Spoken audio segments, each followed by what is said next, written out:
শহর আগরতলায় ফুটপাত দখলদারদের বিরুদ্ধে পুর নিগমের উচ্ছেদ অভিযান অব্যাহত রয়েছে। শহরের প্রাণকেন্দ্রে দেখা যায় কোনো ক্ষুদ্র ব্যবসায়ী নন, স্থায়ী ব্যবসায়ীরাই তাদের পণ্য রাস্তার উপর কিংবা ফুটপাতে সাজিয়ে রেখেছেন। প্রায় এক সপ্তাহ ধরে পুর নিগমের উচ্ছেদ অভিযান চলছে, তাতেও শোধরাচ্ছেন না শহরের একাংশ বেপরোয়া ব্যবসায়ীরা।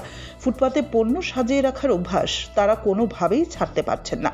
মঙ্গলবার দেখা যায় রাজধানীর শকুন্তলা রোড, সেন্ট্রাল রোড এলাকায় অভিযান চালানো হয়। বহু ব্যবসায়ী তাদের পণ্য রাস্তার উপর কিংবা ফুটপাথে সাজিয়ে রেখেছেন। কিছু কিছু পণ্য নিগমের কর্মীরা তুলে নিয়ে গেলেও বেশিরভাগ ব্যবসায়ীরাই দ্রুত তাদের পণ্য দোকানের ভেতর ঢুকিয়ে ফেলেন। গত কয়েকদিন ধরে এই প্রবণতা দেখা যাচ্ছে। যখন নিগমের কর্মী ও আধিকারিকরা অভিযানে বের হন, তখন দোকানিরা ফুটপাত থেকে মাল দোকানের ভেতর ঢুকিয়ে ফেলেন। তারপর অভিযানকারীরা চলে গেলেই পুনরায় সেই মাল দোকানের বাইরে সাজিয়ে রাখেন।